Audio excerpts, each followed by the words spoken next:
Getting right to our top headlines and breaking updates on the scenes of devastation in Seneca County. You're seeing what's left of a massive fire overnight in Ovid, still smoldering right there on Main Street. A grocery store along with other neighboring buildings destroyed.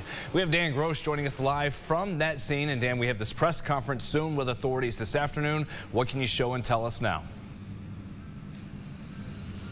Brennan, you use that word smoldering. We are still seeing smoke. We are still seeing steam come off of this. It was actually warmer when the wind carried that smoke, just to show you how hot it is. And the other thing that firefighters and we're dealing with here is the freezing cold.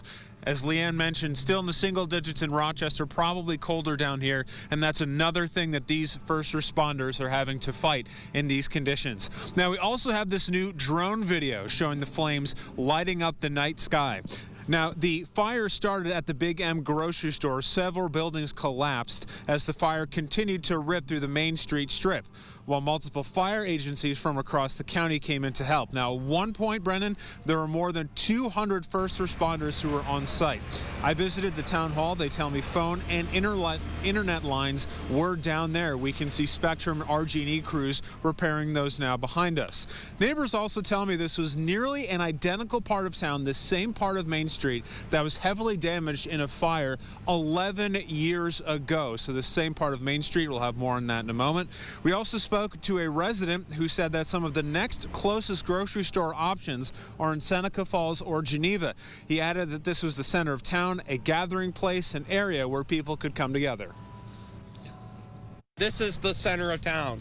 This is the town right here. You know, it's just tragic. I mean, it's just like of all the places to burn down, it's horrible. And again, living miles away, you know, it's gonna definitely impact me. But most importantly, I think there's a lot of people who live in town too that they don't have a driver's license and it's cold, and you know, where are they gonna drive to get their groceries now?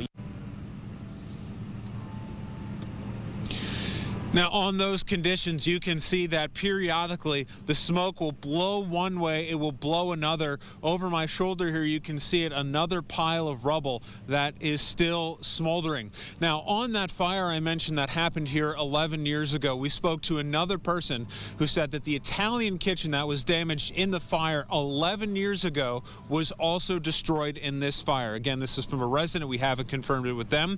Now, if you are in this area and are in need of help or want to donate, there is a thrift store donation center on the cross street on Brown Street. There's also a food pantry there. There are also meals, snacks, hot coffee if you need them at the Municipal and Fire Hall, which is also on Brown Street. We've seen people walking and donating, trying to do their part. Finally, Brennan, that press conference you mentioned, that is happening at Seneca County with their Sheriff's Department. That's at 2 p.m.